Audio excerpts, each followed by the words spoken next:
Hello, I'm Moso, and this is the beginning of in-depth playthrough of Demon Souls. Now, I haven't really ever tried doing one of these before, so bear with me as I get used to the idea, because I like this game a lot, Demon Souls. So this was the first game that I actually wanted to start with. So let's start. I've already had the character set up. So all I had to do is just name her.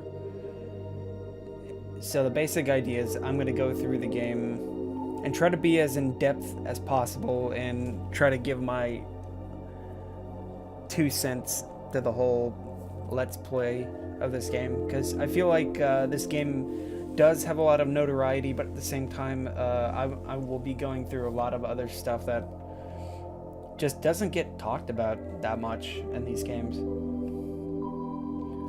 It's not going to be game breaking or anything. I'm not going to be doing like glitches that will make the game intentionally easier, but I will be showing off glitches that will make the game interesting. They're funny more so than anything else. So like for starters, there isn't really much to say about this opening screen, really, other than it uses a technology called face gen, which is, if you recognize it, you'll know that it's used in a lot of high-profile video games like Elder Scrolls Oblivion, for example, uses the same programming for their character customization. So it's not really anything to write home about. So anyway, let's just begin. I guess I'll let the intro cinematic play out, because it's kind of cool, and then I'll go over the tutorial area.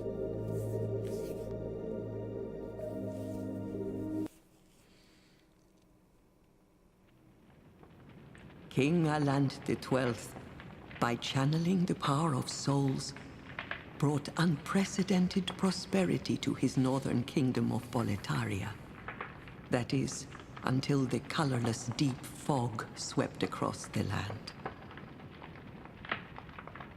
Boletaria was cut off from the outside world, and those who dared penetrate the deep fog never returned. But Valarfax of the royal Twin Fangs broke free from the fog and told the world of Boletaria's plight.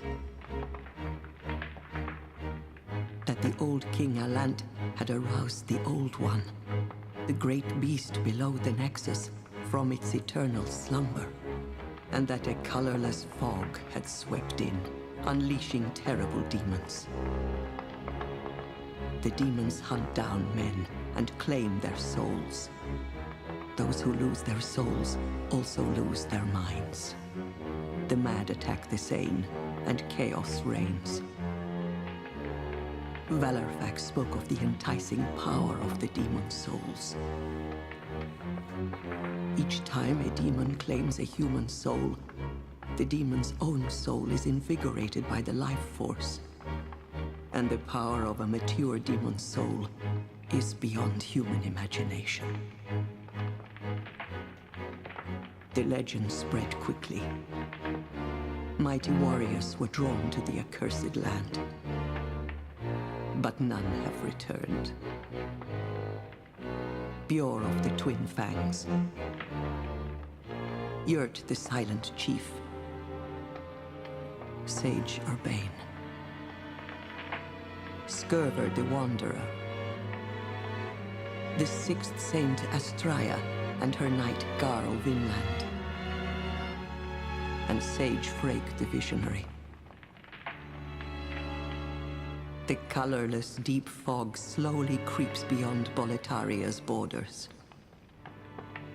Humankind faces a slow and steady extinction.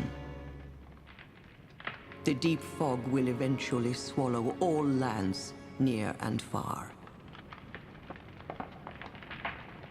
But Boletaria has one final hope. A lone warrior who has braved the baneful fog. Has the land found its savior? Or have the demons found a new slave?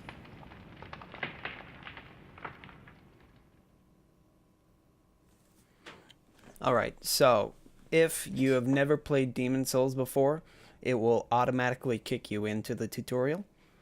Otherwise, it'll give you this dialogue box. I would like to do the tutorial because there's a lot of interesting things to be said about the tutorial.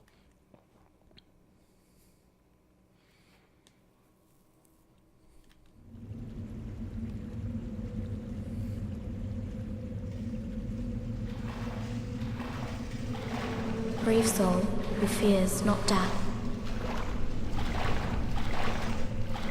I shall guide you.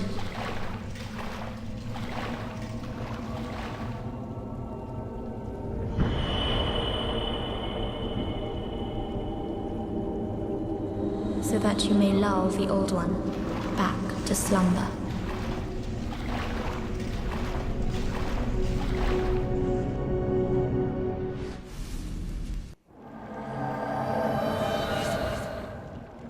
Okay.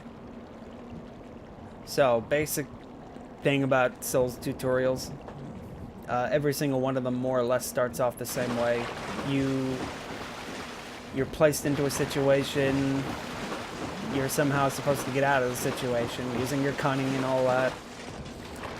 So right away the game teaches you about these messages on the ground. And the messages, of course, tell you how to play the game. So it's kind of an interesting thing, how the game introduces the idea of teaching you combat in a very strict and rigid way. Because when you walk up to the first dude, you'll notice him immediately as being probably the most passive enemy in the entire game. He doesn't do anything to you. He just sort of stands there, and he's just meant to be a training dummy, really. So you can just, like, stab the dude. And that'll in turn teach you about stamina and management and all that stuff. And then, of course, you'll know immediately how to sprint. And, you know, the messages keep telling you new and new things. Because the second dude's gonna swing. Oh, hey. And then the second one, I think this one, yeah, will allow you to switch targets.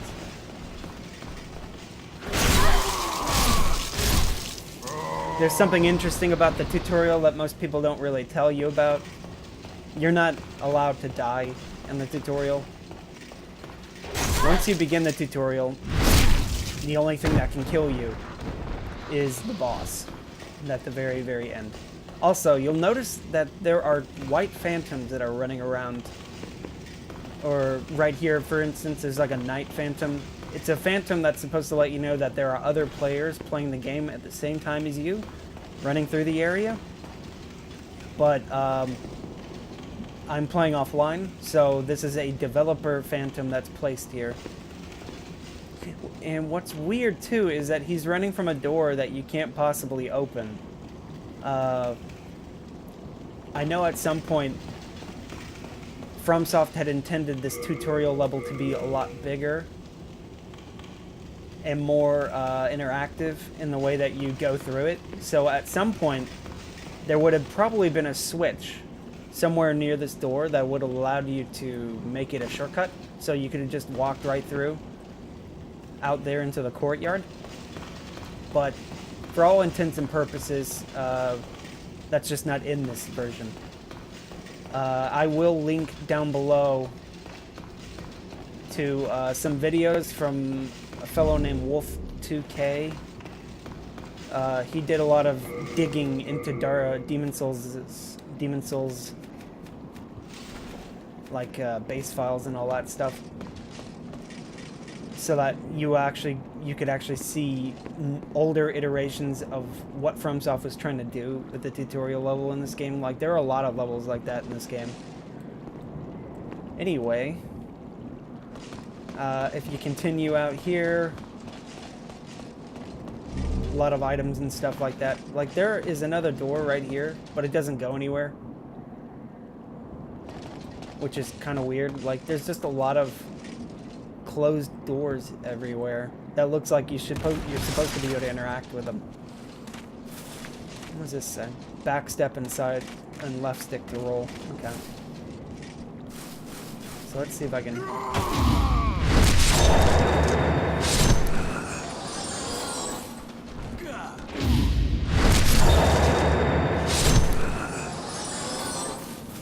Not really any point in killing these dudes. They don't really have that many souls.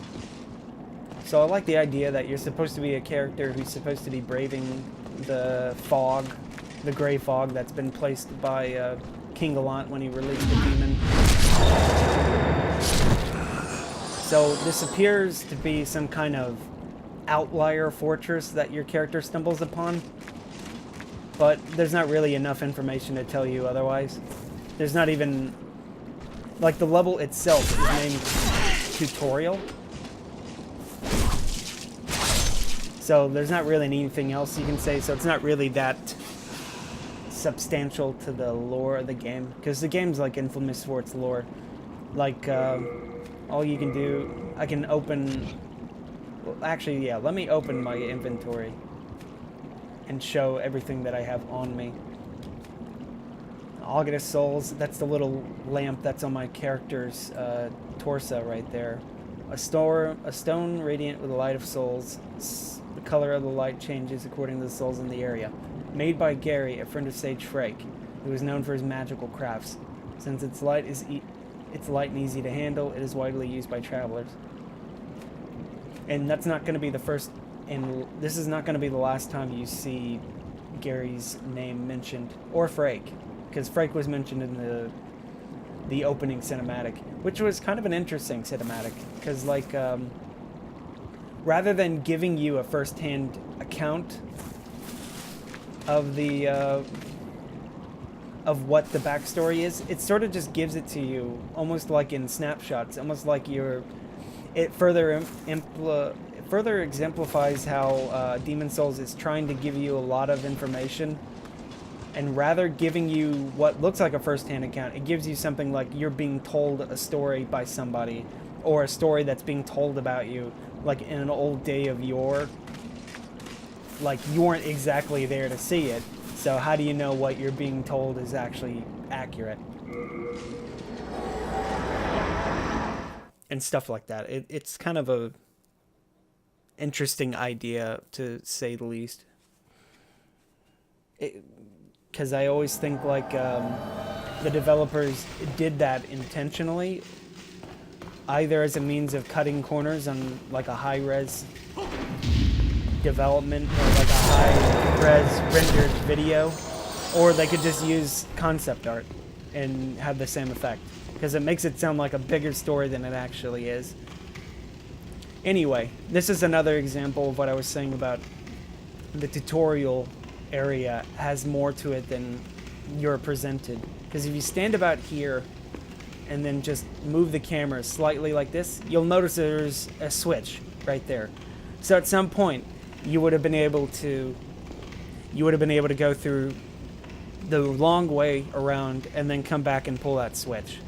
So this level would have been a lot more substantial, but they just sort of cut that at the beginning, or cut that near the end, because this game has a lot of cut content that you, the player, can't access otherwise.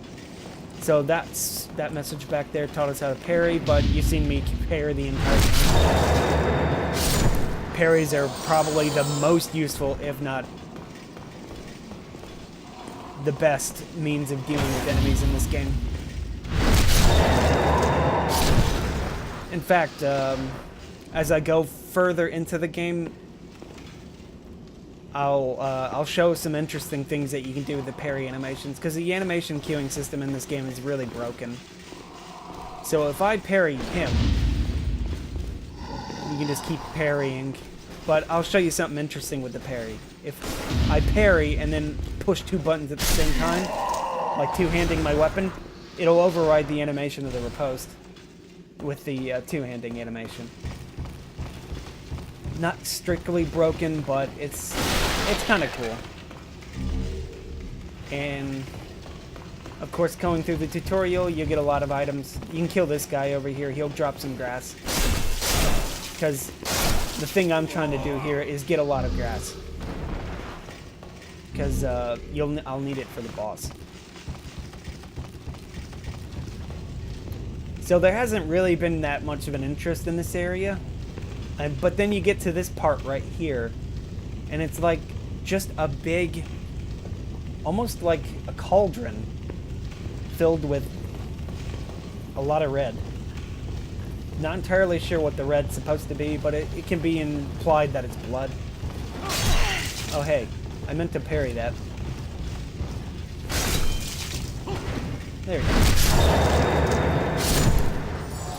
I should show some more interesting ways of messing with this, because it's kind of funny to watch. Oh hey, I meant to... I was waiting for him to swing his sword, but he doesn't have one. Also, I got an arrow in me. Alright, so let me try one more with him. So if I parry and then do a running R1, something like that.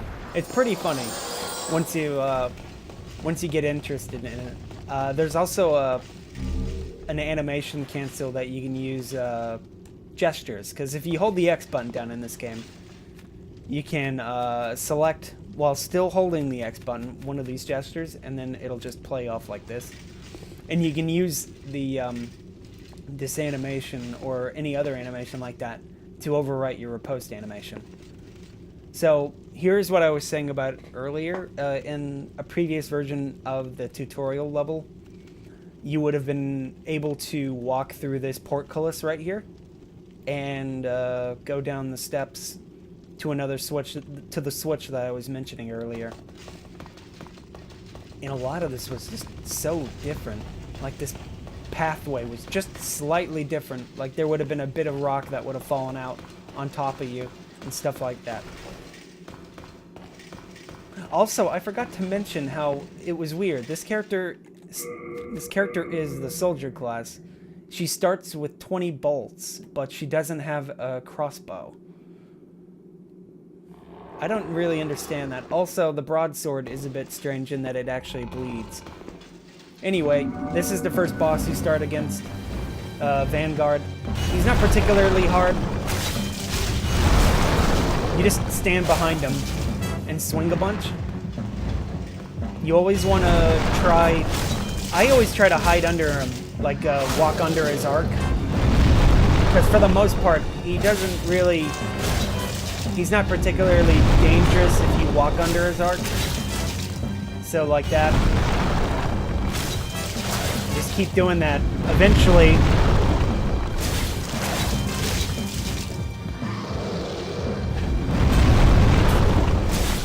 Eventually he will put himself against a wall.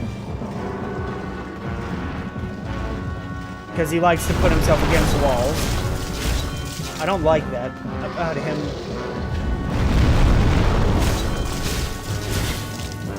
So just stay behind him. He's really easy.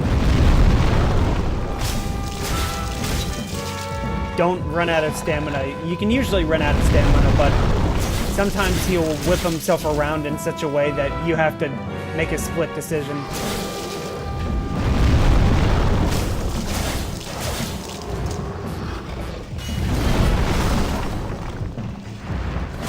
Wasn't expecting to get around that, but it did. It worked.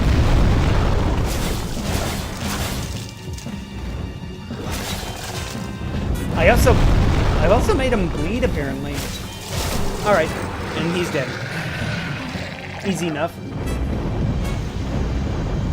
So just stand about here, and you get a soul. So yeah, this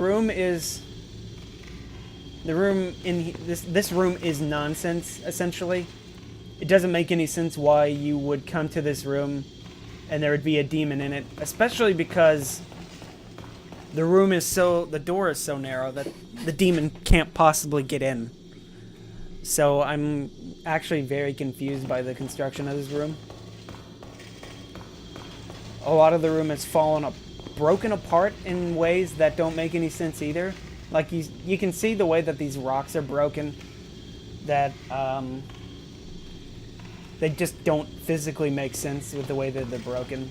The same for these ones over here. It feels like a lot of this area is literally rushed to be put together. I don't know. It's just strange, to say the least. Alright, so let's warp to the next area. Because the way this is set up, that boss is supposed to be a very tough boss, and he can kill you in 2 hits if you're not paying attention. He has a lot of wake-up animations that don't make any sense. And when he kills you, you automatically get kicked into the main game. But this is the Dragon God. He is a bit different from the way that you're going to see him in the later game. The way this area is set up is much different from his boss room. It's a little bit the same, but it's much different. But when you kill the Vanguard in the tutorial, you get a lot of free stuff. And that stuff just makes the game easier at the beginning. Of course, the free stuff has to deal with you're picking it off the bodies of dead people, so he will keep screaming, and as you see, he has his fist ready to punch me. I will show you a little bit an interesting bit after he kills me.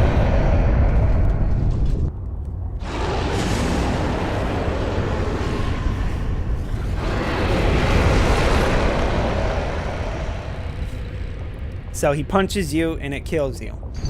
But if you click here real quick, you can open your menu. You can still have access to your inventory. And the game won't let you continue to the next area until you get out of this menu. Because for some reason the transition is tied to whether or not the menu is open. So if you wanted to, you could load out and go back to another game. But as you see here, the game isn't saving time. It only will save time after I leave, which is really weird. It's one of the few areas in the game that it happens like this. So anyway, let's let him continue. Death. And I also got all my health back. So this is the one scripted death in the entire game. And as such, the game doesn't count it as a death. You can go to this area called the Pantheon when you're online. And if you've played through the game to completion, it won't show that death in the record. And hopefully, I don't die at all in this level, or this game, so that I can actually show that at the end. So anyway, this is the Candle Maiden, Black Maiden, Maiden Waifu, what have you, summoning us in after we've been bound to the Nexus. Because the idea here is you're supposed to liberate the land from the gray fog. This is the Nexus. It holds together the northern land of Boletaria. Thou canst not exit the Nexus, but each of the 5 archstones will connect them to another. And then, of course, your character blacks out before she can finish what she says. And then, of course, you have died. The Nexus is trapped to your soul. You cannot escape the Nexus. However, by capturing demon souls, you can reclaim your physical body. And then the binding. It's like the symbol of the cursed undead in Demon Souls, or Dark Souls. Dark Souls hasn't happened yet. But yeah, as you see, my health has taken a huge dive. But anyway, there are a lot of other mechanics that the game doesn't really tell you about, I guess is the best way to describe it. But for some reason, they kind of expect you to just figure those out on your own. Or, well, first let's get some dialogue from Blue Boy. Well, you slipped through the fissure too, did you? You came for demon souls? Or to save this land and be remembered as a hero? Hunting for demons? Try one of the archstones. Now, go. That is why you came, is it not? To this accursed Boletaria? Okay. Let's see what else he has to say. You came for demon souls? Or to save this land and be remembered as a hero? It's all the same. You're just another prisoner of the Nexus. Pretty We're much. welcome here, as long as we keep slashing up demons.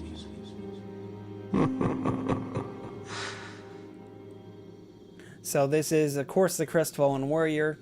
His archetype is pretty much present in all Souls games. And he gives you a fair bit of story that will let you know otherwise about some treachery that's afoot here in the Nexus. So anyway, if you walk down here, you'll notice about 1 billion developer messages, which is really strange, to say the least, considering that they were so good about laying them out in the tutorial area. But for some reason, I guess due to time, or they were just not interested in teaching the player all the mechanics. They wanted the player to figure those out by themselves. They left them down here in case you were really interested. So yeah, there it is. Upon a successful parry, you have the chance to riposte. Basic stuff. If you lack certain ability points, your weapon will be useless. With no stamina, your shield defensive isn't effective. Using a weapon with both hands causes your strength to be enhanced by 50%. That's a pretty good one. There's a limit to the number of spells and miracles that can be memorized. These messages are sent to other worlds. You can leave messages with the select button. I can't leave any messages because I'm offline. Pay attention to the tendency of the world's souls. If the tendency is closer to black, demons will pose more of a threat. If the tendency is closer to white, the demon's powers are weakened. So of course the game here actually tells you very briefly about the world tendency. So as you see, everything here is in pure gray. So that means everything has a specific amount of damage and a specific rate at which it will drop items on me. But as I kill bosses, as I slay demons, bosses, the world will shift towards white, which means that enemies will have less health and they will do less damage, if that makes any sense. Like not less health, but more like less defense and less physical attack damage that they can do to me. So the idea is that if you go through the game and kill all the bosses, the world shifts towards white and you get an easier game. But if you die a lot, now I'm not saying you die in soul form, but if you die in your body form, the form that I was in at the beginning of the game, because as you see here, my character now has half active health, and that's because I'm in soul form. When you're in body form, you have the entire bar of health to work with. But if you die in body form while you're outside of the Nexus, the world tendency shifts towards black. And as it goes towards black, enemies get more powerful. They drop more souls, and they also drop more items. They'll more often times drop different items that they would drop otherwise if it were in Gray World or in White World. Now, for the explicit purpose of this playthrough, though, I'm probably not going to go through Black World. But if I do, what I'll do is it'll be a separate aside video that will compare the separate White World and Black World tendency events. Because every single world, when you get to them to pure white and pure black, they get a separate event. Like a new NPC will show up, new enemies will show up, areas will be unlocked that you couldn't get to earlier, stuff like that.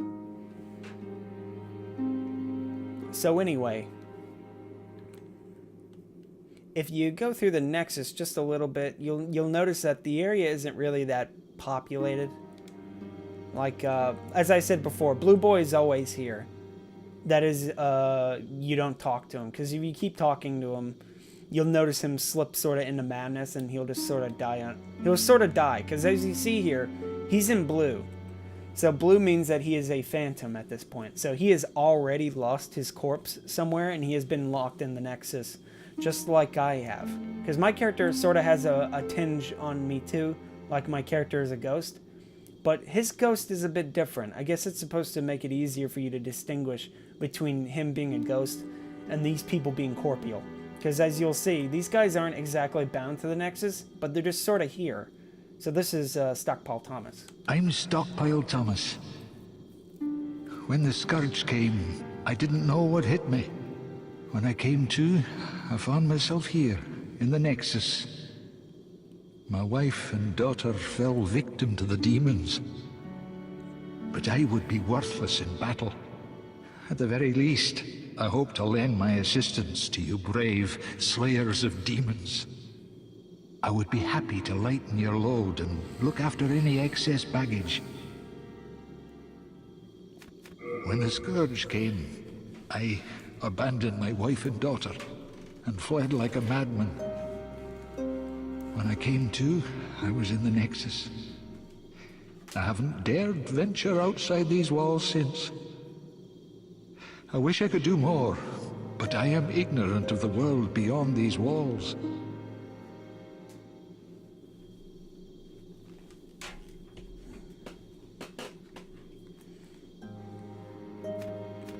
That Candle Maiden cared for me during my first days in the Nexus. She says very little, but has a kind heart. She's just the age my young daughter would have been. The poor, poor girl, trapped here with her eyes occluded by wax. If only something could be done to help her. Best of luck to you. Okay, so that's the only dialogue he'll have at Nap for now. And then him. You new here? Do you hear from my services? My name's Baldwin. Just an ordinary blacksmith. It's simple. Just bring me all the souls you can. In trade, I'll give you weapons, or forge ones you already have. With your souls, I can eke out a living. And with my weapons, you can go on living. Not a bad deal, huh? Perhaps you've already heard, but there's another blacksmith at the entrance of Stonefang Mine. He's an eccentric old man, but he knows his trade well. He's the only sane one left in a town of soul-starved men. If you do meet him, yeah, well, forget it. That stubborn old ne'er-do-well will just ignore you. There aren't enough blacksmiths in this temple to handle all the work. Only certain ores can be used to forge weapons, but you'll just have to make do. And be thankful that I'm still of good health. No interest, eh? I can tell you're not gonna last long here. Alright, and then the last NPC that I can interact with is this lady. She doesn't really have a name, if I recall correctly. She just sort of like, she's just like an apostate, maybe? Oh my. How has this happened? Has God abandoned us for failing to show proper respect to King Alant? Oh, Mbasa. Oh, Mbasa. Okay, so that's all of her dialogue. The vendors have not showed up yet, if I remember correctly. Yeah, the Sage's Apprentice isn't here yet. Okay, so I guess I can upgrade this weapon since I went through the tutorial. It gave me enough upgrade stones to upgrade my weapon to +1. So let's upgrade to a +1 broadsword. Don't have enough hardstone. The game only ever gives you 2 hardstone and 3 sharpstone. Oh wait, no, I don't have enough souls. That's what it was. I meant to hold on to that soul. So let's use one of these.